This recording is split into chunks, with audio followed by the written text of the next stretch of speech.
नमस्कार दोस्तों, मेरा नाम है विजय कुमार। आप देख रहे हैं कॉमिक्स पिटारा चैनल को। तो चलिए दोस्तों, राज कॉमिक्स में नागराज की इस शानदार कॉमिक्स को शुरू करते हैं, जिसका नाम है इच्छाधारी। और ये नागराज के बेहतरीन कॉमिक्सों में से एक है और ये मेरी फेवरेट कॉमिक्सों में से भी एक कॉमिक्स है। तो चलिए इसकी शानदार स्टोरी को शुरू करते हैं। तो आप देख सकते हैं इसका कवर पृष्ठ, जो कि कुछ इस तरह का है। ओके, नागराज की असाधारण शक्तियाँ कई हैं, जैसे कि सर्प सेना, सर्प रस्सी, विष फुंकार, विषदंश, दीवारों पर चढ़ सकने की शक्ति, हजारों नागों की शारीरिक शक्ति, सम्मोहन शक्ति, इच्छाधारी शक्ति। और इन शक्तियों में सबसे शक्तिशाली है इच्छाधारी शक्ति। इच्छाधारी यानी इच्छा के अनुसार कोई भी रूप धारण कर सकने की शक्ति। लेकिन नागराज ने इस इच्छाधारी शक्ति का प्रयोग ना करने की शपथ खाई है, और इस शपथ को उसने सिर्फ एक बार ही तोड़ा है, और वो भी अपनी रक्षा के लिए नहीं, बल्कि करोड़ों जिंदगियों की रक्षा के लिए। परंतु नागराज ने ऐसी शपथ क्यों ली? आज इसी शपथ के कारण नागराज की जान जाएगी, क्योंकि अगर नागराज को अपने दुश्मन को हराना है तो उसे बनना ही पड़ेगा इच्छाधारी। नागराज की शक्तियों के बारे में गुंडे और अपराधी तो अच्छी तरह से जानते हैं, लेकिन आम जनता को ज़्यादा नहीं पता है। इसलिए भारती चैनल ने नागराज के इंटरव्यू पर आधारित इस प्रोग्राम को बनाया है, जिसका सीधा प्रसारण हो रहा है। हाँ भारती, मेरी कलाइयों से नाग सेना भी निकलती है और नाग रस्सी भी। मैं इन दोनों शक्तियों का परिस्थिति के अनुसार ही उपयोग करता हूँ। इसके अलावा मेरे पास कुछ मारक हथियार भी है, जैसे नागफणी सर्प, जो अधिकतर चीज़ों को काट सकते हैं, किसी की गर्दन को भी। मेरी विष फुंकार भी सभी जीवित प्राणियों के लिए काफ़ी खतरनाक है। इसकी मात्रा को घटा बढ़ाकर मैं किसी को बेहोश कर सकता हूँ या मार भी सकता हूँ। वाओ! इसके अलावा और कौन सी मारक शक्तियाँ हैं तुम्हारे अंदर नागराज? मेरा विषदंश भारती, ये मेरा सबसे खतरनाक हथियार है। अगर मैं किसी भी जीवित प्राणी को काटकर उसके शरीर में अपना विष पहुंचा दूं तो उसका शरीर गल जाएगा। नागराज, ये तो नागराज है। इस प्रोग्राम का भारती चैनल से सीधा प्रसारण हो रहा है, और भारती चैनल का स्टूडियो यहीं महानगर में ही है, यानी नागराज महानगर में ही है। और मैं इतने दिनों तक राजनगर में उसको ढूंढ ढूंढ कर अपना समय खराब करता रहा। इसके अलावा मेरे पास कुछ शक्तियां और हैं, जैसे हाथों को दीवारों पर चिपकाकर दीवार पर चढ़ सकने की शक्ति। इसके जरिए मैं छत पर भी चिपक सकता हूँ। और मेरी महाशक्ति है सम्मोहन की शक्ति। इसके जरिए मैं किसी को भी सम्मोहित कर सकता हूँ, अपने आप को भी, खुद को भी। वो कैसे? अगर मैं शीशे में अपनी ही आंखों में आंखें डालकर अपने आप को सम्मोहित करके कोई आदेश दूं, तो मैं खुद अपने ही उस आदेश का पालन करने पर बाध्य होऊंगा। आश्चर्यजनक बात है, लेकिन जहाँ तक मुझे पता है कि तुम्हारी एक शक्ति और है नागराज, एक महाशक्ति, तुम्हारी इच्छाधारी शक्ति। तुम अब उसका प्रयोग क्यों नहीं करते? मैं नागराज, क्या हुआ तुमको? ट्रांसमिशन रोक दो, रुकावट वाला स्पॉट लगा दो जल्दी। अचानक तबीयत खराब हो गई है नागराज की। परवाह नहीं, अब तो मुझे नागराज का पता चल ही गया है। अब मैं इसको वहां पर बुलाऊंगा जहां पर ये इच्छाधारी रूप रखने पर मजबूर हो जाए। पर अभी मैं इसके सामने नहीं आऊंगा। पहले चेक करूंगा कि इसके पास कोई नई शक्ति तो नहीं आ गई है। उसको देख रही है छुरिया, कैसा लगता है? अच्छा शिकार है। चल, इसको घेर कर पीछे गली में ले जाकर लूटते हैं। अगर तू चाहता है कि तेरी जान तेरी बदन के पिंजरे के अंदर ही रहे, तो चुपचाप हमारे साथ पीछे गली में आ जा। चलो, और पीछे वाली गली में। इसकी जेबें तो खाली है गोली, तो इसके कोट पैंट उतार लो। 200-250 में तो बिक ही जाएंगे। वो तो मैं तुमको इनाम में दे दूंगा। अगर तुम मेरी सूरत देखकर अपने पैरों पर खड़े रह पाओ, या मेरा असली रूप देखने के बाद अपने होशो हवास कायम रख पाओ। छुरिया, भाग! भागोगे? सी थ्रू से बचकर कहाँ भागोगे? दोनों गुंडे ज्यादा दूर तक भाग नहीं सके। खस खसाक, और अपना काम करने के बाद वो प्राणी भी धूल धूल होकर हवा में बिखर गया। इन मच्छरों पर मुझे अपनी शक्ति व्यर्थ करने की जरूरत तो नहीं थी, लेकिन इतने दिनों बाद अपनी शक्ति आजमाने का मौका मैं छोड़ नहीं सका। अब समय आ गया है नागराज से वो शक्ति छीनने का जो मुझे मेरा शरीर वापस दे सकती है, उसकी इच्छाधारी शक्ति। और उसके लिए मैं ढूंढूंगा एक ऐसा हमलावर जो नागराज को इच्छाधारी रूप में आने पर मजबूर कर दे। और भारती चैनल के स्टूडियो में, फिक्र मत करो भारती, अब मैं ठीक हूँ। लेकिन तुमको हुआ क्या था नागराज? कुछ नहीं भारती, लेकिन मुझे खेद है कि मेरी वजह से तुम्हारा फेस टू फेस प्रोग्राम अधूरा रह गया। उसको तो हम कल सुबह भी दिखा सकते हैं। अभी तुमको भी महानगर में अपनी रात की गश्त लगानी है और मुझको भी कल सुबह पुरानी नगरी जाने की तैयारी करनी है। पुरानी नगरी? ये कहाँ पर है? ओह, मैं तो भूल ही जाती हूँ कि महानगर में आए हुए अभी तुमको ज़्यादा वक्त नहीं हुआ है।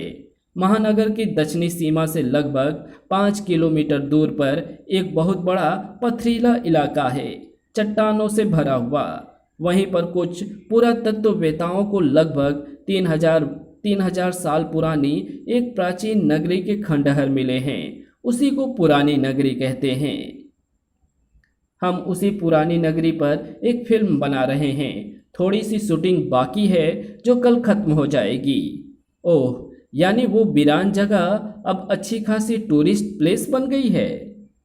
नहीं नहीं, वो जगह वीरान नहीं है। वहाँ पर 2-3 कबीले रहते हैं और चट्टानों के बीच में रहती हैं विशालकाय प्रागैतिहासिक छिपकलियाँ। उन कबीले वालों ने उन छिपकलियों को पालतू बना लेने की कला सीख रखी है। वे अपना सारा भारी काम उनसे ही कराते हैं। कमाल है, पुरानी नगरी सुनने में काफ़ी दिलचस्प लगती है और ख़तरनाक भी। दिलचस्प तो है पर खतरा बिल्कुल नहीं। वे कबीले वाले बहुत बहुत सीधे स्वभाव के हैं और उनके साथ रहो तो छिपकलियाँ का भी डर नहीं होता।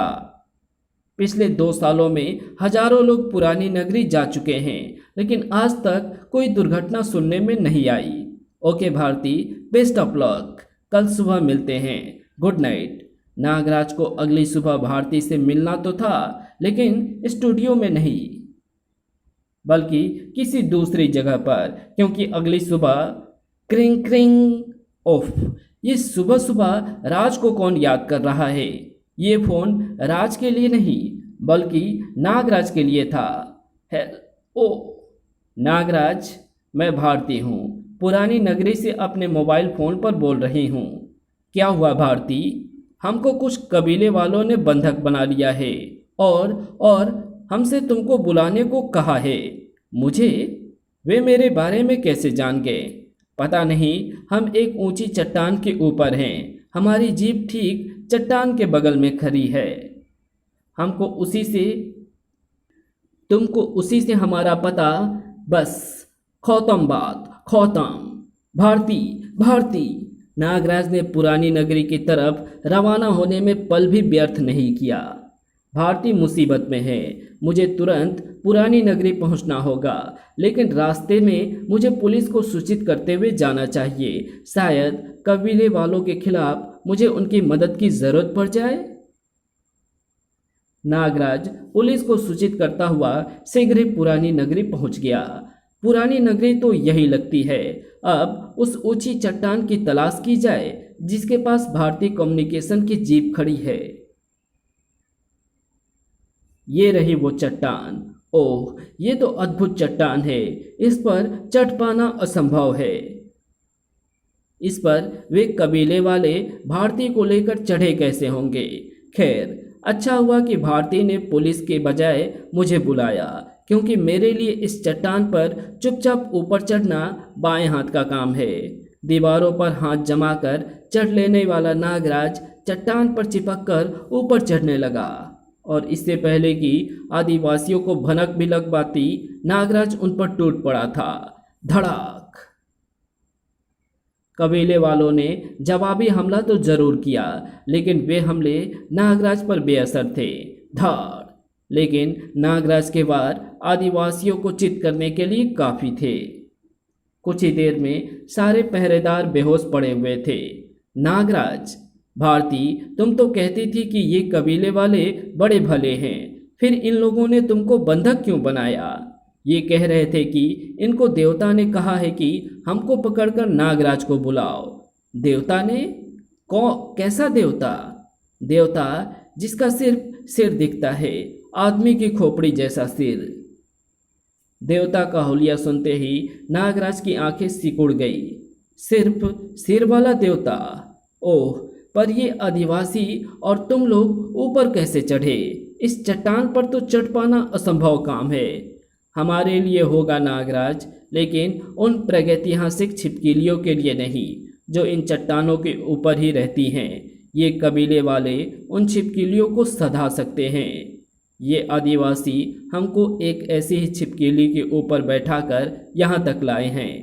ओह, वो छिपकली इस वक्त कहाँ है? छिपकली यहाँ पर है नागराज, लेकिन थोड़ी देर बाद तुम यहाँ पर दिखाई नहीं पड़ोगे।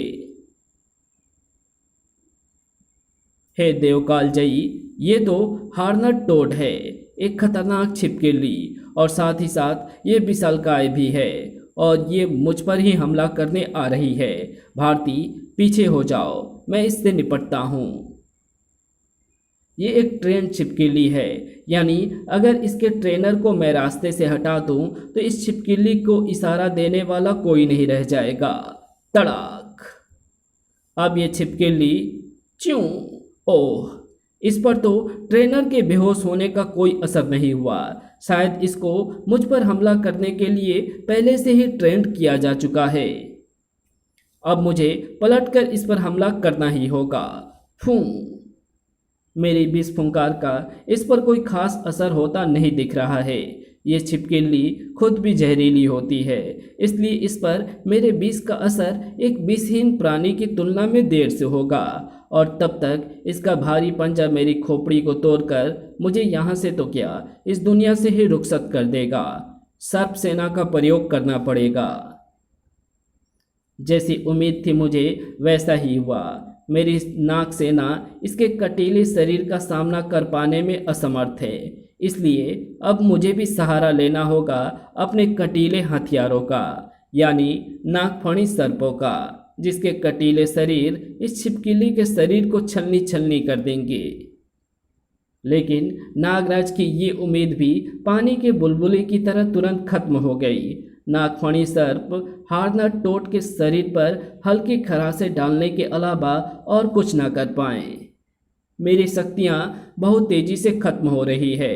इस पर सम्मोहन शक्ति असरकारक साबित हो सकती है, लेकिन उसके लिए मुझे इसकी आंखों में कम से कम 3-4 सेकंड तक लगातार देखना होगा, और ये उतनी देर तक स्थिर खड़ा नहीं रहेगा। अब मैं क्या करूं? आखिरी उपाय इस्तेमाल करके देखता हूँ। वैसे भी मेरे उस अस्त्र का वार कभी विफल नहीं होता, और वो अस्त्र है मेरा विष दंश। एक बार मेरा विष इसके खून में प्रवेश कर जाए तो फिर इसका बदन गलते ज़्यादा देर नहीं। अरे, इसका सारा शरीर कड़े सल्कों से ढका हुआ है, और इसकी खाल भी बहुत मोटी है। मेरे दांत इसके मांस तक भी नहीं पहुंच पा रहे हैं। गुफा के अंदर से ये दृश्य देख रहे सी थ्रू के हड़ीले चेहरे पर एक मुस्कान सी उभर आई। तेरी सारी कोशिशें इस पर बेकार साबित होंगी। मैंने बहुत सोच समझकर तेरे लिए ऐसा दुश्मन ढूंढा है। अब तेरे सामने सिर्फ एक ही रास्ता है, इच्छाधारी रूप का प्रयोग कर, ताकि मैं तेरी इच्छाधारी शक्ति को खींच सकूं। लेकिन सी3 को ये पता नहीं चल पाया कि नागराज इच्छाधारी शक्ति का प्रयोग करता या नहीं करता, क्योंकि उसी वक्त हार्नट टोड का भारी पंजा नागराज के सिर से टकराया, और नागराज का हवा में उड़ता शरीर चट्टान से नीचे गिरने लगा। तड़ाक! इस भीषण वार ने नागराज की चेतना को कुछ पलों के लिए छीन लिया, और नागराज का लगभग बेहोश शरीर पथरीली जमीन से टकराने के लिए तेजी से नीचे की तरफ गिरने लगा। ओह! नागराज, होश में आओ नागराज। भारती की चीख से नागराज के होशो हवास कुछ हद तक वापस आए। ओह, कुछ ही पल हैं मेरे जमीन से टकराने में, लेकिन मैं जमीन से टकराऊंगा नहीं। नाग रस्सी ने नाग चट नाग रस्सी ने चट्टान के उभार को कस लिया और नागराज हवा में गोल घूमकर वापस चट्टान पर आ टिका। उफ, सिर अभी भी दर्द से फटा जा रहा है। शायद अंदरूनी चोट लगी है। मैं इस वक्त इस छिपकली का मुकाबला करने की हालत में नहीं हूँ, लेकिन हारना टोट के इस हमले ने मुझे इसको ख़त्म करने का रास्ता साफ दिखा दिया है। ये तरीका तो मुझे शुरू में ही इस्तेमाल में लाना चाहिए, क्योंकि अगर मैं चट्टान से नीचे गिर सकता हूँ तो ये छिपकली भी नीचे गिर सकती है। च्यों, आजा आजा। नागराज की ललकार सुनकर छिपकली नागराज पर हमला करने के लिए आगे लपकी और उसी पल नाग रस्सी उसके अगले पैरों में आ फंसी और हारना टोड अपना संतुलन खोकर चट्टान से नीचे जा गिरा। अपने विशालकाय शरीर के कारण ये नीचे गिरकर मरेगी तो नहीं, लेकिन इतनी घायल जरूर हो जाएगी कि दोबारा ऊपर चढ़कर हमको परेशान ना कर सके। तुमने हम सबको एक बहुत बड़े खतरे से बचा लिया नागराज। तुम लोगों को इस छिपकली से कोई खतरा नहीं था भारती। ये तो सिर्फ मुझ पर हमला करने। आह! तुम्हारे सिर को क्या हुआ नागराज? ओह, याद आया, इस छिपकली ने तुम्हारे सिर पर वार किया था। लगता है तुमको जोर की चोट लगी है। हमको तुरंत डॉक्टर के पास चलना चाहिए। और गुफा के अंदर सीथरू का अदृश्य खून खौल रहा था। नागराज ने बिना इच्छाधारी रूप धारण किए हारना टोट को पछाड़ दिया, लेकिन मैं इसको यहाँ से ऐसे ही नहीं जाने दूंगा। मैं इस पर अपनी शक्तियों का प्रयोग करूंगा। इसको इच्छाधारी रूप धारण करना ही पड़ेगा। अरे ये घरघराहट की आवाज़ कैसी है? घर ये घरघराहट उस पुलिस हेलीकॉप्टर की थी जो नागराज के पीछे पीछे पुरानी नगरी तक आ गया था। वाह, पुलिस हेलीकॉप्टर, इसको ज़रूर तुमने ही बुलाया होगा। अब हम डॉक्टर तक बहुत जल्दी पहुंच सकते हैं। सीथरो ने अपने आप को फिलहाल संभाल लिया था। पुलिस आ गई है। इनके सामने नागराज पर हमला करके मैं इस मामले को खामखा उलझाना नहीं चाहता। नागराज को अब कहीं और घेरना होगा। खैर, जहां इतने दिन इंतजार किया वहां एक दो और सही। और सीथरू के देखते देखते पुलिस हेलीकॉप्टर नागराज, भारती और उसके सहायक को लेकर महानगर की तरफ उड़ चला, जहां पर नागराज को तुरंत मिलना था स्नेक पार्क के डायरेक्टर डॉक्टर करुणाकरन से, जिन्होंने नागराज के पूरे शरीर का विश्लेषण किया था। मेरी कैट स्कैन मशीन तो तुम्हारे सिर के अंदर लगी किसी चोट का पता नहीं लगा पा रही है, और मेरे ख्याल से तुमको कोई अंदरूनी चोट लगी भी नहीं है। लेकिन फिर भी मैं चाहूँगा कि तुम अपने सिर का चेकअप एक बार डॉक्टर कार्तिक से करा लो। वे एक टॉप क्लास के ब्रेन स्पेशलिस्ट हैं और मेरे बहुत अच्छे मित्र भी हैं। उन्होंने एक ऐसी मशीन का आविष्कार किया है जो मस्तिष्क के अलग अलग हिस्से को बारीकी से चेक कर सकती है। इससे ये पता लग जाता है कि चोट का असर मस्तिष्क के किस भाग पर हुआ है। मैं उनको फ़ोन भी कर देता हूँ। ये रहा उसका पता। तुम तुरंत जाकर उनसे मिल सकते हो। ठीक है डॉक्टर करुणाकरन, आप कहते हैं तो मैं जाकर उनसे मिल लेता हूँ। क्या हुआ डॉक्टर साहब, नागराज को ज़्यादा चोट लगी है क्या? नहीं मिस भारती, मुझे तो किसी चोट का कोई निशान नहीं मिला। फिर भी मैं इनको दूसरे डॉक्टर के पास भेज रहा हूँ। कल रात एक इंटरव्यू के दौरान बोलते बोलते नागराज की आवाज़ भी बंद हो गई थी डॉक्टर। अच्छा, इस बारे में नागराज ने मुझे कुछ नहीं बताया, पर हुआ उसका कारण मुझे पता है डॉक्टर साहब, पर वो कारण मैं नहीं बता सकता। तुम चलो भारती, मैं डॉक्टर कार्तिक से मिलकर आता हूँ। नागराज को डॉक्टर कार्तिक के पास पहुँचने में ज़्यादा वक्त नहीं लगा। आओ नागराज, मैं तुम्हारे इंतज़ार कर रहा था। अभी अभी डॉक्टर करुणाकरन का फ़ोन आया था मेरे पास। मैं जानता हूँ, पता नहीं डॉक्टर करुणाकरन ने मुझे एक ब्रेन स्पेशलिस्ट के पास भेजने की ज़रूरत क्यों समझी। मैं एक मैं एक न्यूरो स्पेशलिस्ट डॉक्टर ज़रूर हूँ नागराज, लेकिन उससे पहले मैं एक वैज्ञानिक हूँ। मैं आम डॉक्टरों की तरह क्लिनिक में बैठकर मरीजों को नहीं देखता, बल्कि मैं मस्तिष्क के उपचार से संबंधित नई नई मशीनों के आविष्कार में व्यस्त रहता हूँ। मैंने ऐसी ऐसी मशीनें इजाद की है जो किसी भी मस्तिष्क का बारीकी से निरीक्षण कर सकती है। आओ, मैं सबसे पहले तुम्हारे मस्तिष्क के अलग अलग भागों की जांच करके किसी चोट का पता लगाता हूँ। डॉक्टर कार्तिक ने नागराज का परीक्षण शुरू कर दिया। चोट का निशान तो कहीं नजर नहीं आ रहा है, पर तुम्हारे मस्तिष्क की संरचना विलक्षण है नागराज, क्योंकि तुम्हारे मस्तिष्क में ऐसे कई भाग दिख रहे हैं जो जो आम आदमी के मस्तिष्क में नहीं होते हैं। ये हिस्से जरूर तुम्हारे अति मानवीय यानी सुपर ह्यूमन पावरों को कंट्रोल करने वाले हिस्से हैं। लेकिन लेकिन ये क्या है? तुम्हारे सिर के चारों तरफ एक अदृश्य ऊर्जा का घेरा बना हुआ है। मेरी इच्छाधारी शक्ति का सुरक्षा कवच होगा डॉक्टर कार्तिक, जो मेरे सिर को किसी भी हमले या आघात से बचाए रखता है। इच्छाधारी शक्ति, ये क्या होती है? खैर, अभी इसकी भी जांच कर लेता हूँ। ये ऑरा यानी अदृश्य ऊर्जा का घेरा तुम्हारे मस्तिष्क के इस भाग से आता हुआ लग रहा है। इस पर फोकस करता हूँ। डॉक्टर कार्तिक के कंप्यूटर स्क्रीन पर घूमता हुआ कर्सर नागराज के मस्तिष्क के उस हिस्से पर फिक्स हुआ था और अगले ही पल पिट चट, अरे अरे, मेरे स्कैनर मिरर को ये बैक शॉक कैसे लगा? सारे सर्किट नष्ट हो रहे हैं। मशीन में धुआं भी निकल रहा है। करंट को तुरंत बंद करना पड़ेगा। डॉक्टर कार्तिक को फुर्ती से स्विच ऑफ करने ने उनकी मशीन को पूरी तरह से नष्ट होने से बचा लिया। Cut. Oh my God, 1-2 second में लाखों का नुकसान हो गया।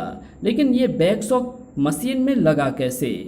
आपने मेरी इच्छाधारी शक्ति के केंद्र में घुसने की कोशिश की थी और इच्छाधारी शक्ति ने इसका प्रतिरोध किया, इसलिए आपकी मशीन को बैक शॉक लग गया। इच्छाधारी शक्ति? हाँ, कुछ याद तो आ रहा है। मैंने कहीं पढ़ा था कि तुम्हारे पास रूप बदल सकने की कोई अद्भुत शक्ति है, लेकिन ज़्यादा कुछ याद नहीं आ रहा है। वैसे जरा समझाओ तो, ये इच्छाधारी शक्ति वास्तव में है क्या भला? इच्छाधारी शक्ति का अर्थ है इच्छा के अनुसार रूप धारण कर सकने की शक्ति। मैं सिर्फ सोचने मात्र से कोई भी रूप धारण कर सकता हूँ। चाहूँ तो हूबहू आप जैसा बन सकता हूँ। वाह, ये तो कमाल की शक्ति है और सुनकर भी यकीन नहीं आ रहा। शायद देखकर यकीन आ जाए। जरा कोई इच्छाधारी रूप धरकर तो दिखाओ। इस वक्त मैं सिर्फ एक ही इच्छाधारी रूप धारण कर सकता हूँ, सर्प का रूप, और कोई रूप अगर चाहूँ तो भी धारण नहीं कर सकता। ऐसा क्यों? ऐसी क्या समस्या आ गई है तुम्हारे साथ? ये मैं आपको किसी भी तरह से नहीं बता सकता। अगर बोलकर बताने की कोशिश करूँगा तो मेरी आवाज़ बंद हो जाएगी। लिख कर बताऊँगा तो हाथ कुछ लिख ही नहीं पाएंगे। पर सोच तो सकते हो ना? सोचने से तुमको कोई भी रोक नहीं सकता। हाँ डॉक्टर कार्तिक, सोचने पर कोई अवरोध नहीं है, परंतु मेरे सोचने से आप क्या जान सकते हैं? सब कुछ। आओ मेरे साथ। ये देखो मेरा एक और नया आविष्कार। इसको मैं थॉट पैटर्न रीडिंग मशीन कहता हूँ, यानी विचार सूचक मशीन। दरअसल हम अपने मस्तिष्क में जो कुछ भी सोचते हैं वो विद्युत संकेत के रूप में मस्तिष्क के एक भाग से दूसरे भाग में प्रेषित होता है। मेरी ये मशीन उन विद्युत संकेतों को पकड़कर एक खास कोडेड भाषा में बदल देती है और फिर उस कोडेड भाषा को डिकोड यानी सरलीकृत करके जाना जा सकता है कि मस्तिष्क वास्तव में क्या सोच रहा था। वाह, यानी मैं सिर्फ सारा घटनाक्रम सोचता चला जाऊंगा तो ये मशीन उस घटनाक्रम को कहानी की तरह लिखती चली जाएगी। बिल्कुल सही, ऐसा ही होगा। तो फिर देर किस बात की? आप अपना काम शुरू कीजिए, मैं तैयार हूँ। मशीनों को तैयार और सेट करने में ज़्यादा वक्त नहीं लगा। डॉक्टर कार्तिक ने हेडसेट को नागराज के सिर पर फिट कर दिया और नागराज ने वो अद्भुत घटनाक्रम सोचना शुरू कर दिया, जिसके कारण अब वो इच्छाधारी शक्ति का सिर्फ 1% ही प्रयोग कर सकता था। और उस घटनाक्रम के अलग अलग सूत्रों को जोड़ने के बाद जो कहानी सामने आई उसकी शुरुआत ही रोमांचकारी थी। लगभग 1 साल पहले की बात है। उस वक्त नागराज राजनगर में ही रहता था और राजनगर में रहने वाले अपराधी नागराज के नाम से ही बुरा काम ना करने की कसम खा लेते थे। लेकिन राजनगर से बाहर आते ही हर कोई अपने आप को असुरक्षित महसूस करने लगता था। अब हम राजनगर की सीमा से बाहर आ गए हैं। अब यहाँ से सरकारी वार्ड तक का रास्ता काफ़ी सुनसान रहता है और हमारे पास अकाल राहत कोष के लिए इकट्ठा किया गया 13 किलो सोना और 65 लाख रुपए है। पता नहीं वार्ड तक ये सारा माल हम सुरक्षित पहुँचा पाएंगे या नहीं। जब मुंह खोलेगा तो अपशकुनी वाली बात ही बोलेगा। अरे माल सही जगह तक क्यों नहीं पहुँचेगा?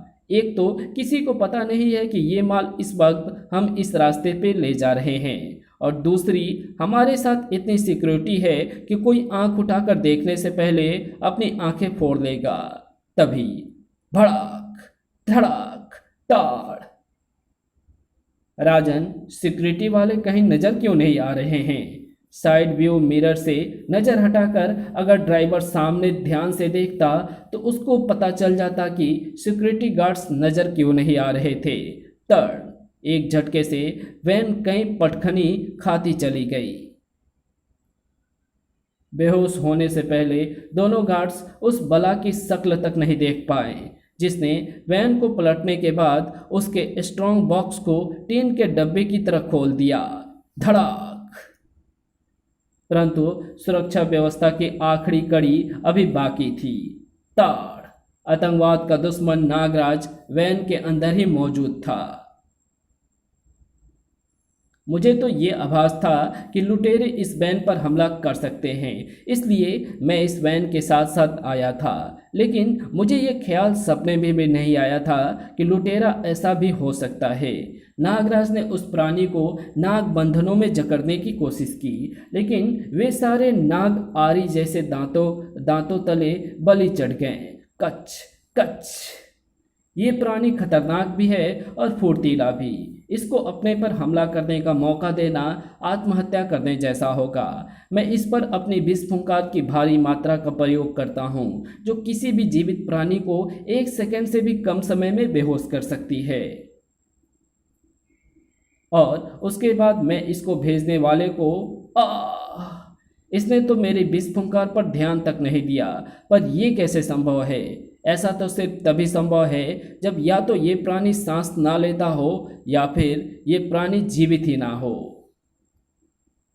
और अगर दोनों में से एक ही बात सच है तो फिर मेरी सर्प शक्तियाँ इस पर ज़्यादा असरदार साबित नहीं होगी। इसको परास्त करने का सबसे अच्छा तरीका है मेरी शारीरिक शक्ति। नागराज उस प्राणी पर लपका तो जरूर, लेकिन चीख उस प्राणी के मुख से नहीं बल्कि नागराज के मुख से निकली। धड़ाक। इसका शरीर तो पत्थर जैसा सख्त है। अब मैं इस पर किस तरीके से वार करूं? ऐसे तो ये कुछ ही वारों में मेरी खोपड़ी के 2 टुकड़े कर देगा। साएं। अब मुझे उस शक्ति का प्रयोग करना पड़ेगा जिसका प्रयोग मैं सिर्फ आपातकाल में ही करता हूं, अपनी इच्छाधारी शक्ति का। नागराज के मानसिक संकल्प करते ही उसका शरीर कणों में बदलने लगा और वे कण वायुमंडल में मौजूद कई प्रकार के अन्य कणों के साथ मिश्रित होने लगे और फिर कणों का ये मिश्रण एक निश्चित आकार लेने लगा। वो आकार जो सिर्फ रूप और शरीर में ही नहीं बल्कि बल में भी उस दुश्मन प्राणी की बराबरी का था। नागराज बन चुका था इच्छाधारी नागराज। और अब मुकाबला 2 बराबर शक्तियों के बीच में था। दोनों के बीच में फर्क सिर्फ इतना था कि एक के पास जो दिमाग और दृढ़ संकल्प था वो दूसरे के पास नहीं था। कमाल है, मैं इसको जिस शक्ति से पटक रहा हूँ उससे तो इसका शरीर चूर चूर हो जाना चाहिए, लेकिन इस पर तो कोई खास असर होता नहीं दिखता। यानी लड़ाई का स्टाइल बदलना पड़ेगा। धड़ाक। इसके शरीर से एक एक अंग को तोड़ तोड़ कर अलग करता हूँ। शुरुआत इसके सिर के लहरा रहे तंतुओं से करता हूँ। तड़ाक। नागराज ने एक तंतु तो उखाड़ लिया, मगर दूसरा तंतु उखाड़ते ही चटाक वो प्राणी एक हल्के से धमाके के साथ धूल बनकर हवा में बिखर गया। अरे एकाएक ये क्या हुआ? फट! अब मुझे भी इच्छाधारी रूप में बने रहने की कोई आवश्यकता नहीं। वायुमंडल से लिए गए कणों को वापस वायुमंडल में छोड़कर नागराज वापस आ गया अपने सामान्य रूप में। कमाल है, जो प्राणी इतनी पिटाई के बाद भी टस से मस नहीं हुआ, वो तंतु के उखड़ते ही धूल में कैसे बदल गया। लेकिन मुझे नहीं लगता कि खतरा अभी टला नहीं है।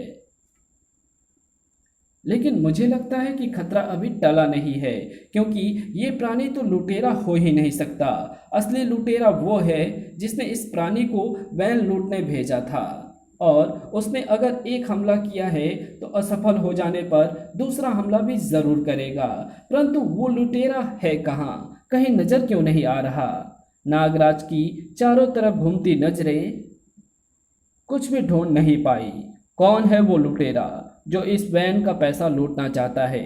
सामने क्यों नहीं आता? कायर, कायर, कायर। लेकिन नागराज के सवाल के जवाब में उसी की आवाज़ें चट्टानों से टकराकर वापस आ गई। कोई दिखाई नहीं दे रहा। खैर, जब तक उस दुश्मन के दिखने का इंतजार कर रहा हूँ, तब तक वैन में फंसे इन बेहोश गार्डों को बाहर निकाल लूँ। जल्द ही नागराज दोनों गार्डों को पलटी हुई वैन से बाहर निकाल चुका था। ये दोनों काफ़ी घायल हैं, इनको जल्द ही अस्पताल पहुंचाना होगा। लेकिन अगर मैं इनको अस्पताल ले जाऊंगा तो वैन में रखे पैसों की हिफाजत कौन करेगा? कुछ पहरेदार छोड़कर जाता हूँ, अपनी सर्प सेना के कुछ चुनिंदा सांपों को, अपने घातक सर्पों को वैन में रखे पैसों और सोने की रखवाली के लिए छोड़कर नागराज दोनों बेहोश गार्डों को लेकर अस्पताल की तरफ रवाना हो गया। उम्मीद है कि मैं 10 मिनट में वापस लौट आऊँगा और उतनी देर में वो अदृश्य लुटेरा वैन पर हमला नहीं करेगा। लेकिन नागराज ये नहीं समझ रहा था कि उस अदृश्य लुटेरे का निशाना अब वैन में रखा पैसा नहीं, बल्कि खुद नागराज था। खच! ये क्या? अब वो लुटेरा वैन को छोड़कर मुझ पर हमला कर रहा है। वो चमगादड़ जैसा प्राणी नागराज पर एक बार फिर झपटा, लेकिन नागराज की एक सटीक किक ने उसके शरीर को धूल बनाकर हवा में बिखेर दिया। तड़ाक! लेकिन हमलों का दौर तो अभी शुरू हुआ था। अरे, उधर हवा में धूल का एक बगुला कैसे बन रहा है? वो बगुला एक आकृति धारण कर रहा है। उस बगुलों को आकृति लेने में ज़्यादा वक्त नहीं लगा। हे भगवान, ये तो मैटिकोर है, प्राचीन ग्रीक कथाओं का एक काल्पनिक प्राणी। लेकिन ये यहाँ पर कैसे आ गया? घर! क्या किसी ने इसको भूतकाल से बुलाया है मुझे खत्म करने के लिए? और या फिर ये वैन पर हमला करने वाले उस प्राणी की तरह है जो धूल बनकर हवा में बिखर गया था। अभी चेक कर लेता हूँ। नागराज मैटिकोर की तरफ लपका और अपने पैर को लगभग तुड़वा ही बैठा। ताड़! इसका शरीर भी वैन पर हमला करने वाले प्राणी की तरह ही सख्त है, और मैं शर्त लगाकर कह सकता हूँ कि इस पर मेरी सर्प शक्तियाँ बेकार साबित होंगी। इच्छाधारी शक्ति का एक बार फिर इस्तेमाल। तड़ाक! मैटिकोर का भारी भरकम पंजा नागराज की खाल को छीलता चला गया और नागराज हवा में उड़ता हुआ जमीन पर आ गिरा। ओह, ये मैटिकोर मेरी तरफ लपक रहा है। मेरे पास बच सकने का भी वक्त नहीं है। अब यह अपने पंजे के एक ही वार से मेरी खोपड़ी को कच्ची दीवार की तरह तोड़ देगा। धम! अरे, मेरी तरफ लपकते लपकते ये एकाएक रुक क्यों गया? खैर, कुछ भी हो, इसकी इस हरकत ने मुझे बचने का वक्त दे दिया है। नागरस्सी मैटिकोर की गर्दन से लिपट गई। इससे पहले कुछ पलों के लिए बेबस कर देता हूँ इसको। धड़ाक! और फिर इसके कोमल परों में अपना विषदंश गड़ा देता हूँ। शायद इससे ये प्राणी खत्म हो जाए। नागराज के दांत परों के अंदर घुसने में कामयाब तो हो गए, लेकिन नागराज की योजना सफल नहीं हो सकी। विषदंश का मैटिकोर पर कोई भी असर नहीं हुआ। ताड़! इस प्राणी मैटिकोर पर मेरी सर्प शक्तियाँ बेअसर साबित होंगी। इसको भी अपनी उस शक्ति से हराना होगा जिससे मैंने पहले प्राणी को मात दी थी। एक बार फिर मुझे बनना होगा इच्छाधारी नागराज। लेकिन लेकिन ये क्या हो रहा है? मैं पूरी तरह से अपना इच्छाधारी रूप क्यों नहीं धर पाया? कहीं पर कुछ गड़बड़ हो रही है। पर अब कुछ भी हो, मुझे अपने इसी रूप की मदद से इस मैटिकोर को परास्त करना होगा। नागराज मैटिकोर पर टूट पड़ा, लेकिन इच्छाधारी रूप धरने की प्रक्रिया में कुछ गड़बड़ हो जाने के कारण उसकी शक्ति मैटिकोर के बराबर नहीं हो पाई थी। तड़ाक! इससे काम नहीं चलेगा। मेरी शक्ति अभी मैटिकोर से काफ़ी कम है। मुझे अपने सामान्य रूप में आकर एक बार फिर इच्छाधारी रूप धारण करना होगा ताकि मेरी शक्तियाँ इसके बराबर की हो जाए। नागराज को विवश होकर अपने सामान्य रूप में आना पड़ा, लेकिन इससे पहले कि वो इच्छाधारी रूप धारण करने की प्रक्रिया को एक बार फिर से शुरू कर पाता, एक खुशी से भरी किलकारी उसके कानों से आ टकराई। काम करती है, ये शक्ति तो काम करती है। नागराज लगभग तुरंत ही उस आवाज के स्रोत की तरफ घूमा और उसकी आंखें अचरज से गोल होती चली गई। हेलो नागराज! अरे सिर्फ आंखें और जबड़ा हवा में तैरता हुआ मुझसे बात कर रहा है, कैसे? ये आंखें और जबड़ा भी तुम्हारी इच्छाधारी शक्ति की मेहरबानी से है नागराज, वरना इसके पहले तो मैं बिल्कुल ही अदृश्य था, आर पार दिखता था मेरे। इसलिए मैंने अपना नाम ही रख लिया है सी थ्रू, यानी आर पार। See through? अच्छा, तो मिस्टर सी थ्रू, तुमने मेरा नाम कैसे जान लिया? मेरी इच्छाधारी शक्ति के बारे में कैसे पता किया? और मेरी इच्छाधारी शक्ति से तुम्हारी आंखें और जबड़ा किस तरह से उभर आए? ओह ओह, इतने सारे सवाल एक साथ। जवाब देना कहाँ से शुरू करूं? खैर, मैं तुमको शुरू से सुनाता हूँ। शायद मेरी कहानी सुनकर तुम डर के मारे अपनी इच्छाधारी शक्ति मुझे दे दो। आज से सिर्फ 2 महीने पहले तक मैं एक सामान्य वैज्ञानिक था, हर इंसान की तरह हाड़ मांस का जीता जागता पुतला। मैं बहुत प्रतिभाशाली वैज्ञानिक हूँ, लेकिन अपने प्रयोगों को करने के लिए मेरे पास पैसा नहीं था। इसलिए मैंने एक सरकारी नौकरी पकड़ ली ताकि सरकार के पैसों से अपने प्रयोगों को कर सकूं। मैं टेलीपोर्टेशन पर प्रयोग कर रहा था। टेलीपोर्टेशन यानी पदार्थ को कणों में बदलकर एक स्थान से दूसरे स्थान पर भेजने की प्रक्रिया कुछ कुछ वैसी है जैसे शायद तुमने स्टार ट्रेक टीवी सीरियल में देखा होगा। यह बकवास बंद करो और मुझे मेरे सवाल का जवाब दो। तुम्हारे ही सवालों के जवाब देने की शुरुआत कर रहा था।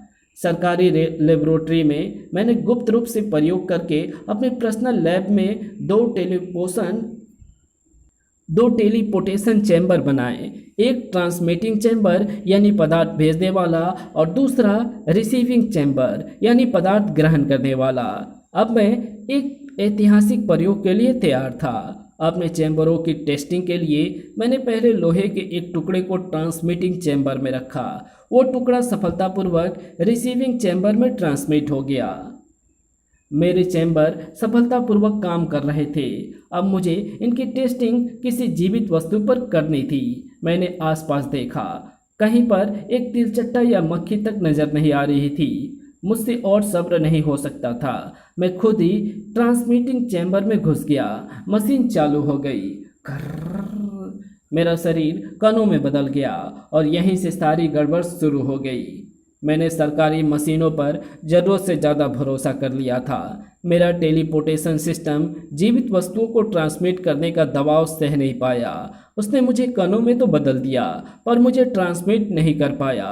जोर पड़ने से सिस्टम भी शॉर्ट सर्किट होकर नष्ट हो गया और साथ ही साथ मेरे शरीर से अलग हो गई मेरे शरीर के कणों को आपस में बांध कर रखने वाली ऊर्जा। कर और मैं हार्ड मांस के एक आदमी में बदलकर बन गया कणों को हवा में उड़ता हुआ एक समूह।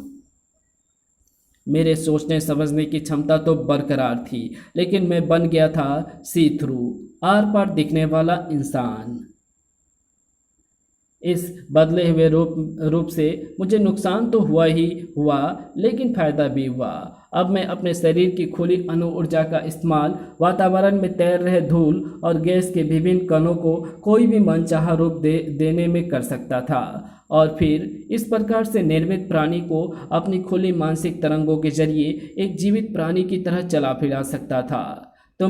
तुम अभी तक ऐसे ही एक प्राणी से टकरा चुके हो। साथ ही साथ मेरे अंदर एक और क्षमता विकसित हो गई थी। मैं किसी के भी मस्तिष्क को थोड़ा थोड़ा पढ़ सकता हूँ और चाहूँ तो मस्तिष्क के किसी भी हिस्से को अपनी मानसिक तरंगों से चोट पहुँचा सकता हूँ। ओह, यानी मस्तिष्क पढ़ सकने की क्षमता के कारण ही तुम मेरा नाम और मेरी इच्छाधारी शक्ति के बारे में जान गए। नहीं नहीं नागराज, तुम्हारा मस्तिष्क पढ़ने की कोशिश तो मैंने बाद में करी। दरअसल मुझे अपने शरीर के कणों को अलग हो जाने का बहुत ही अफसोस था। मैं फिर से सामान्य आदमी बनना चाहता हूँ, लेकिन उसके लिए मुझे पूरा टेलीपोर्टेशन सिस्टम फिर से बनाना था और उसके लिए चाहिए था पैसा। इसलिए मैंने इस वैन को लूटने की कोशिश की। लेकिन तुमको कैसे पता चला कि उस वैन में पैसा है? तुम लोगों की मूर्खता के कारण। अगर किसी वैन के साथ इतनी सिक्योरिटी हो तो जाहिर है कि वैन में कोई कीमती चीज ही होगी। बस मैंने एक प्राणी को वैन लूटने के लिए भेज दिया, लेकिन तुमने एक अजीब व गरीब शक्ति का प्रयोग करके उस प्राणी जैसा रूप धारण करके उसको खत्म कर दिया। उस वक्त मैंने तुम्हारे मस्तिष्क को पढ़ने की कोशिश की और तब मुझे पता चला तुम्हारी इच्छाधारी शक्ति का, वो शक्ति जिससे तुम्हारा शरीर कणों में बदलकर और फिर से जुड़कर नया रूप धारण कर सकता है। मैंने सोचा कि अगर अपनी अणुशक्ति द्वारा तुम्हारी ये शक्ति खींच ली जाए तो ये शक्ति मेरे कणों को भी जोड़ सकती है। बस मैंने मैटिकोर को तुम्हारे पीछे भेज दिया। तुमने इच्छाधारी शक्ति का प्रयोग किया और जिस वक्त तुम्हारा शरीर कणों के रूप में था उसी वक्त मैंने ये शक्ति थोड़ी सी खींच ली। उससे मेरी आंखें और जबड़े के कण फिर से जुड़ गए। अब मैं तुमको फिर से बार बार इच्छाधारी शक्ति का प्रयोग करने पर मजबूर करूंगा और इस शक्ति को खींचकर अपने पूरे शरीर को जोड़ दूंगा और जब मेरे शरीर कण इच्छाधारी शक्ति से जुड़ेंगे तो फिर मैं भी कोई रूप धारण कर धर सकूंगा। सारी दुनिया मेरे इशारों पर नाचेगी। सपने देखने बंद कर दे सी थ्रू। तूने अपने स्कीम को बताकर मुझे सावधान कर दिया है। अब तो मुझे इच्छाधारी रूप धरने पर मजबूर नहीं कर सकता। चाहे तो अपने मैटिकोर का इस्तेमाल करके भी देख ले। इसकी अभी ज़रूरत नहीं है नागराज। मैं तुम्हारे मस्तिष्क में स्थित उस ग्रंथि को विचार तरंगों द्वारा ढूंढ निकाला है जो इच्छाधारी शक्ति को नियंत्रित करती है। अब मैं इस ग्रंथि को अपनी अणुशक्ति के हमले से इतना खलबला दूंगा कि ये ग्रंथि अनियंत्रित होकर तुमको खुद ब खुद इच्छाधारी रूप बदलते रहने पर मजबूर कर देगी। अणुशक्ति की किरणों के सटीक वार नागराज के मस्तिष्क में स्थित इच्छाधारी ग्रंथि से टकराए और इच्छाधारी ग्रंथि में एक तीव्र हलचल शुरू हो गई। नागराज के मस्तिष्क में एक के बाद एक मानसिक चित्र उभरने लगे और नागराज का शरीर उसी मानसिक चित्र की तरह अपने इच्छाधारी रूप को धरने लगा। नागराज के हर बदलते हुए रूप के साथ साथ उसकी इच्छाधारी शक्ति का एक छोटा सा हिस्सा खींचता चला जा रहा था और सी थ्रू के शरीर के कण धीरे धीरे जुड़ते जा रहे थे। ओह, ये अपने मानसिक शक्ति द्वारा लगातार मेरी इच्छाधारी ग्रंथि पर प्रहार करता जा रहा है और मैं चाहकर भी अपने रूप बदलने को रोक नहीं पा रहा हूँ। सी थ्रू मेरी इच्छाधारी शक्ति को चुरा चुरा कर अपने शरीर के कणों को जोड़ रहा है और अगर वो सफल हो गया तो पूरे संसार के लिए एक भयानक खतरा बन जाएगा। मुझे इसको रोकने का तरीका ढूंढना होगा और वो भी बहुत जल्दी। और वो तरीका क्या हो सकता आ गया और उसके लिए सबसे पहले मुझे सी थ्रू से दूर भागना पड़ेगा ताकि ये मेरे मस्तिष्क पर मानसिक तरंगों से वार ना कर सके। और भागूंगा भी मैं उस तरफ जिस तरफ वो हथियार पड़ा है जो मुझे इच्छाधारी रूप बदलने से रोक सकता है। अच्छा, तो नागराज भाग रहा है, भागेगा कहाँ? मैटिकोर, इसका पीछा करो।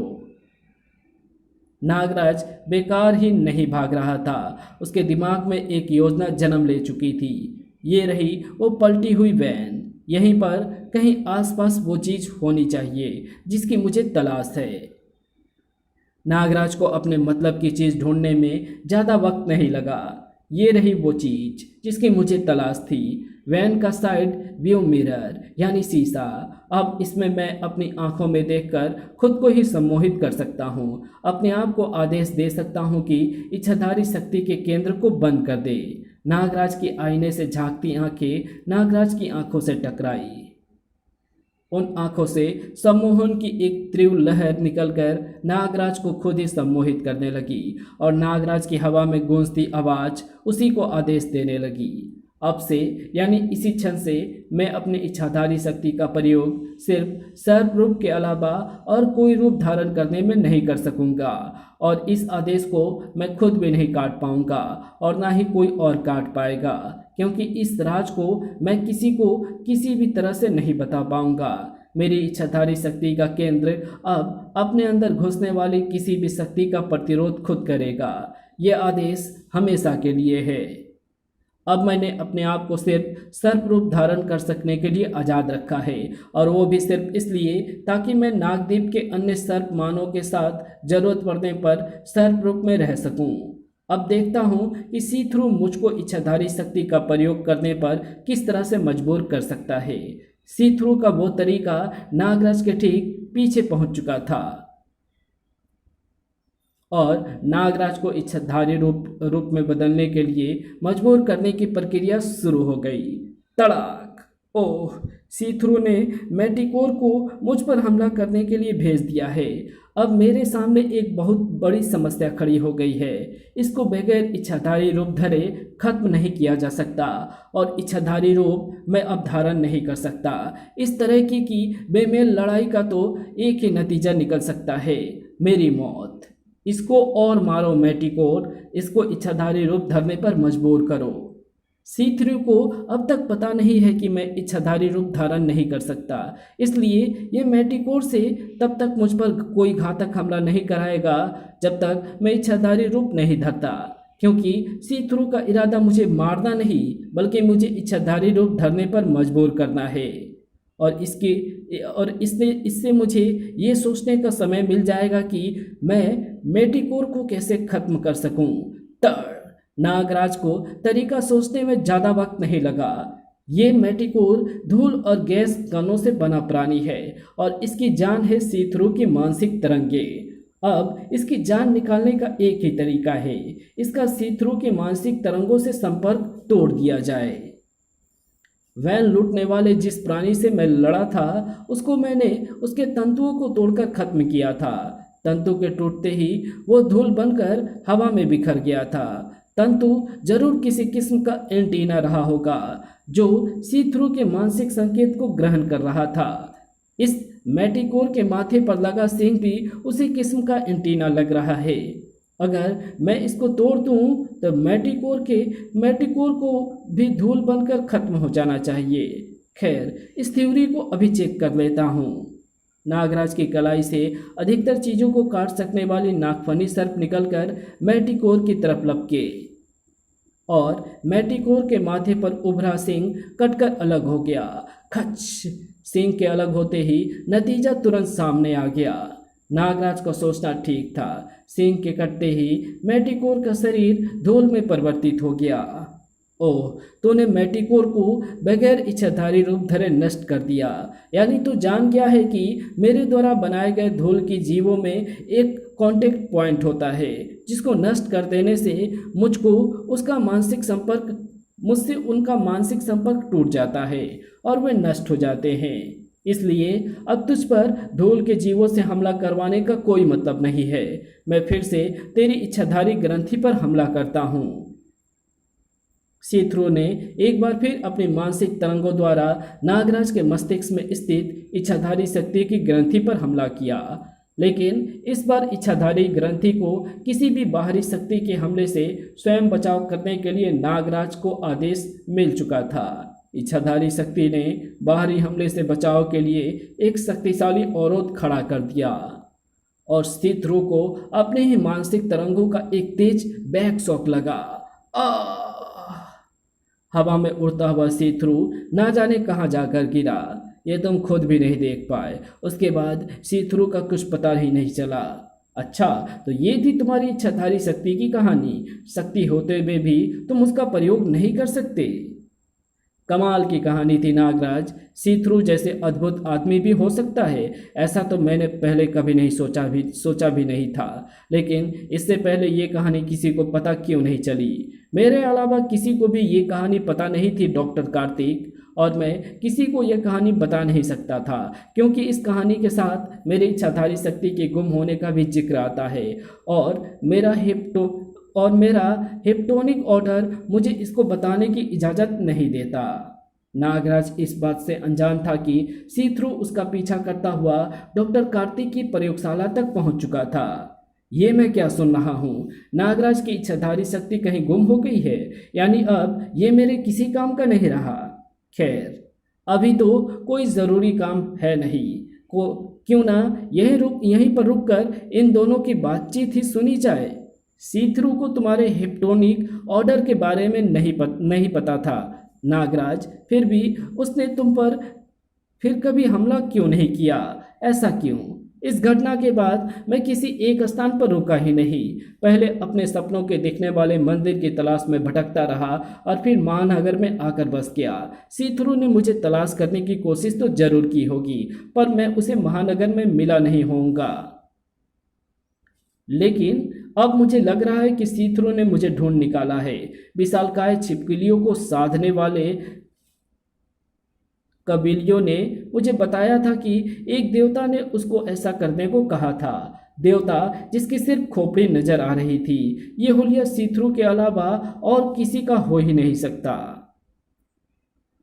अगर ये सच है तो उसे मात देने के लिए तुमको इच्छाधारी शक्ति की जरूरत पड़ सकती है। कभी नहीं, मैं इच्छाधारी शक्ति के बगैर ही उसको मात दे दूंगा। वैसे भी इच्छाधारी शक्ति का प्रयोग तो मैं कर ही नहीं सकता। मेरी बात समझने की कोशिश करो नागराज। सी थ्रू इस बार पहले से ज़्यादा शक्तिशाली होकर वापस आएगा। वो जानता है कि तुमने उसके द्वारा बनाए गए प्राणियों को मारने के ट्रिक को खोज निकाला है। वो इस बार किसी नई ट्रिक का इस्तेमाल करेगा, और हो सकता है कि इस बार तुम उन धूल प्राणियों को खत्म करने का तरीका ना सोच पाओ। अगर उसने तुमको किसी तरह से खत्म कर दिया तो फिर महानगर को कोई नहीं बचा पाएगा। उसके प्राणी महानगर को तहस नहस कर डालेंगे। उसको और उसके प्राणियों को सिर्फ एक ही चीज़ नष्ट कर सकती है, तुम्हारी इच्छाधारी शक्ति।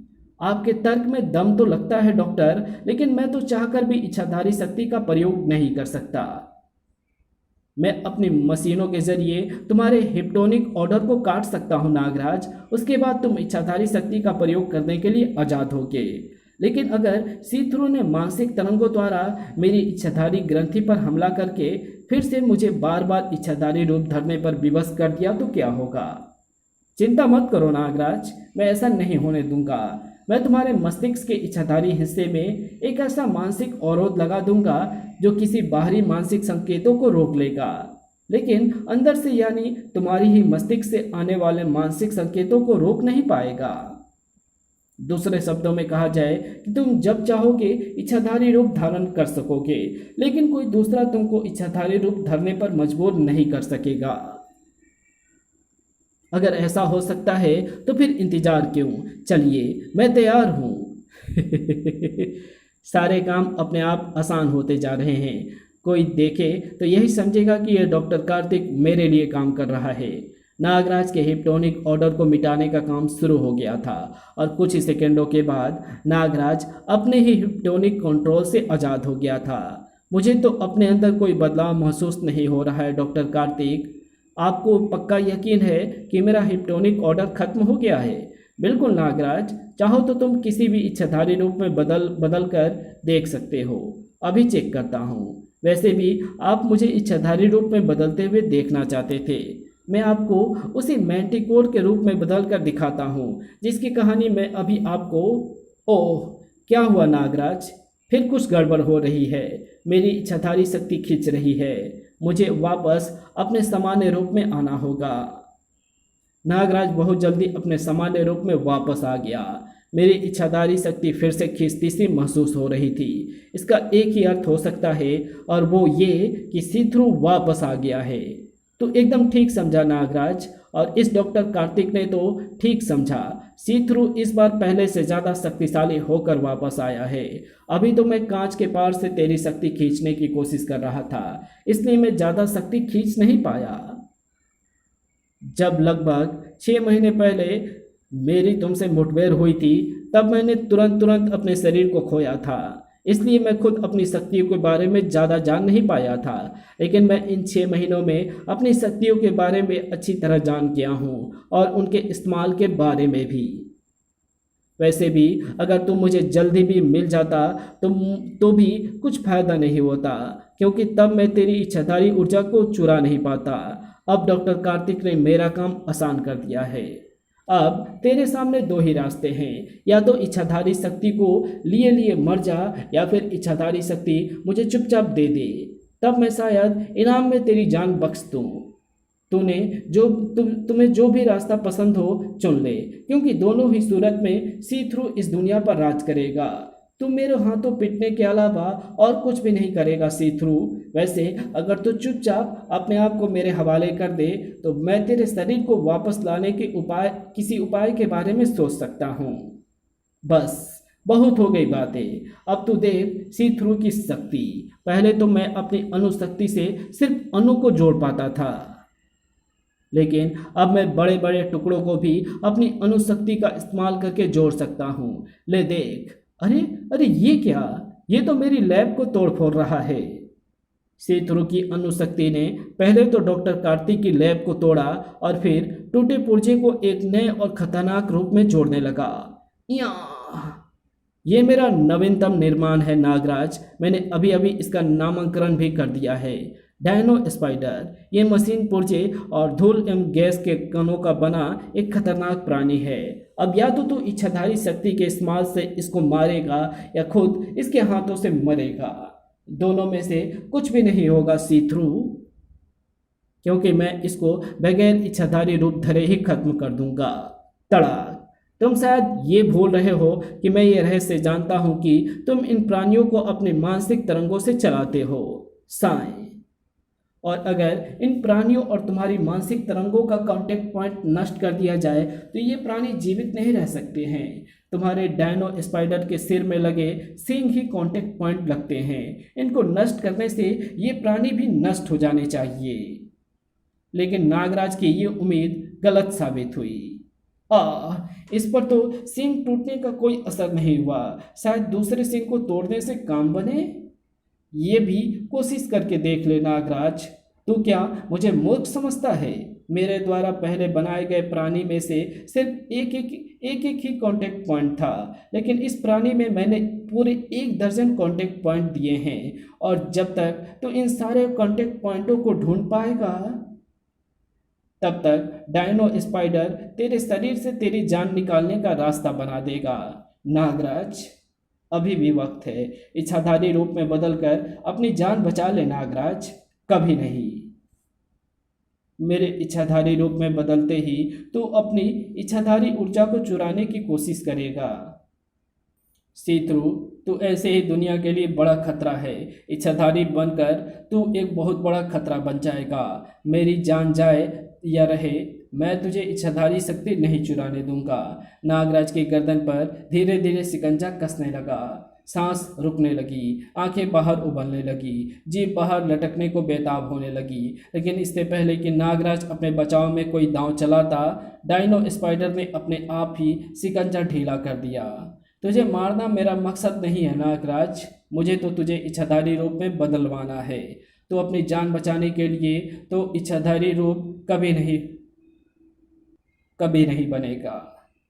लेकिन सुना है तुझे दूसरों लोगों की जान से बहुत प्यार है। देखते हैं तू दूसरों की जान बचाने के लिए इच्छाधारी बनता है या नहीं। Dino spider move. आदेश मिलते ही डायनो स्पाइडर दीवार तोड़ता हुआ क्लिनिक से बाहर निकल आया, और बाहर अपने अपने कामों पर जा रहे लोगों के बीच में भगदड़ मच गई। धड़ाक। ओह, डायनो स्पाइडर लोगों पर हमला कर रहा है। जब तक मैं इसको ख़त्म करने का तरीका ढूंढ पाऊंगा, तब तक ये जाने कितने बेगुनाहों की जान ले लेगा। अब मुझको वही रास्ता अपनाना पड़ेगा जो सी थ्रू चाहता है, और मैं बिल्कुल नहीं चाहता। और वो रास्ता है इच्छाधारी रूप धारण करने का। ऐसा इच्छाधारी रूप जो एक साथ डायनो स्पाइडर के सारे कांटेक्ट पॉइंट का प्रहार कर सकता है अपने कई भुजाओं की मदद से। नागराज पलक झपकते ही एक अद्भुत इच्छाधारी रूप में परिवर्तित हो गया, 6 भुजाओं वाले विशालकाय नागराज के रूप में। उफ, ये नागराज तो बहुत जल्दी इच्छाधारी रूप में बदल गया। मैं इसके लिए तैयार नहीं था। खैर, ये इच्छाधारी रूप से बदलकर सामान्य रूप में तो आएगा ही, तब मैं उसकी इच्छाधारी ऊर्जा को खींचने के लिए तैयार रहूंगा।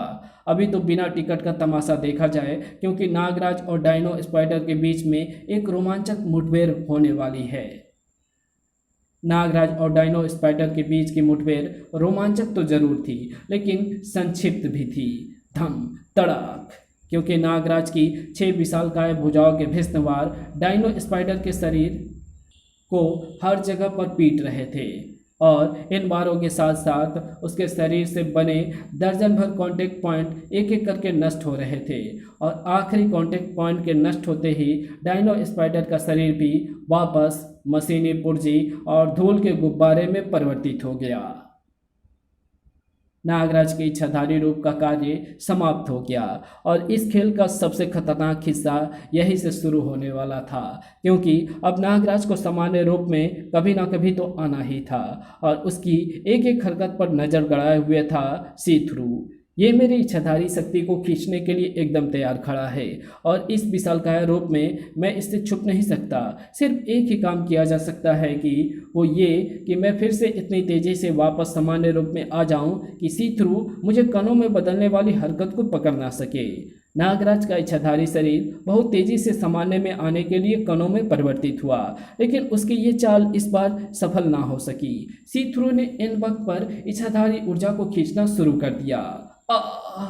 मेरी इच्छाधारी शक्ति खींच रही है, अब मैं इसको रोक नहीं पा रहा हूँ, लेकिन मैं आखिरी दम तक सी थ्रू का मुकाबला करूँगा। लेकिन नागराज का मुकाबला किसी काम नहीं आया। ऊर्जा का बहाव हमेशा ज़्यादा से कम की तरफ होता है, और सी थ्रू के पास इस वक्त बहुत कम ऊर्जा थी। ऊर्जा का बहाव जारी रहा, और सी थ्रू के शरीर के कण धीरे धीरे जुड़ने लगे। ओह, ये क्या हो रहा है? इच्छाधारी ऊर्जा के साथ साथ मेरा सामान्य शरीर के कणों को बांधे रखने वाली ऊर्जा भी सी थ्रू की तरफ खींच रही है। अब मैं कुछ नहीं कर सकता, मुझे इच्छाधारी ऊर्जा को पूरी तरह से छोड़ना होगा, वरना मेरे शरीर की अणु ऊर्जा भी इच्छाधारी शक्ति के साथ साथ ही खींची चली जाएगी, और फिर मैं सी थ्रू बन जाऊंगा। नागराज ने अपने सामान्य रूप में वापस आने के लिए अपनी इच्छाधारी शक्ति को पूरी तरह से छोड़ दिया। इच्छाधारी ऊर्जा वातावरण में चारों तरफ बिखर गई, और सी थ्रू के शरीर के कण बहुत तेजी से आपस में जुड़ने लगे, और कुछ ही पलों में सी थ्रू के शरीर के सारे कण जुड़ चुके थे। मिशन सफलतापूर्वक पूरा हुआ। इच्छाधारी शक्ति ने मेरे शरीर को फिर से सामान्य बना दिया है, इसलिए लेकिन मैं अभी और इच्छाधारी शक्ति को खींचूंगा, एक भी कतरा नहीं छोड़ूंगा, क्योंकि यही रूप बदल सकने की शक्ति मुझसे दुनिया पर राज कराएगी। अपनी सफलता के नशे में चूर सी थ्रू इच्छाधारी शक्ति को सोखता चला गया, और तब तक जब तक उसको अपनी गलती का एहसास नहीं हुआ। ये क्या हो रहा है? मेरा पूरा शरीर कंपकपा क्यों रहा है? मुझे अंदर से दबाव सा पड़ता महसूस हो रहा है, एक तेज दबाव, बहुत तेज असहनीय दबाव। सी थ्रू के कुछ समझ पाने से पहले ही उसका नया नया जुड़ा शरीर एक धमाके के साथ फट पड़ा, और साथ ही साथ हवा में गुम हो गई इच्छाधारी ऊर्जा। भड़ाक! ये क्या हुआ नागराज? इसका शरीर बनने के बाद फट कैसे गया? लालच की वजह से डॉक्टर कार्तिक उसने अपनी ज़रूरत से कहीं ज़्यादा इच्छाधारी ऊर्जा सोखने की कोशिश की थी, लेकिन इसका शरीर इस लायक नहीं था कि इतनी ऊर्जा को अपने अंदर समेट कर रख पाता। इसलिए इस ऊर्जा ने उसके शरीर को ही फाड़ डाला।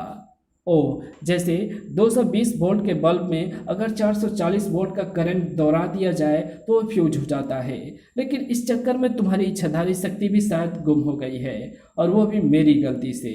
मेरी इच्छाधारी शक्ति पूरी तरह से गुम नहीं हुई है डॉक्टर। जब मैं अपनी अणुशक्ति को वापस खींच रहा था, तब उसके साथ थोड़ी सी ऊर्जा भी खींच आई थी। अभी भी मेरे पास इतनी इच्छाधारी शक्ति बची है जो मेरे सिर की रक्षा कर सके और मुझे नाग रूप में बदलवा सके।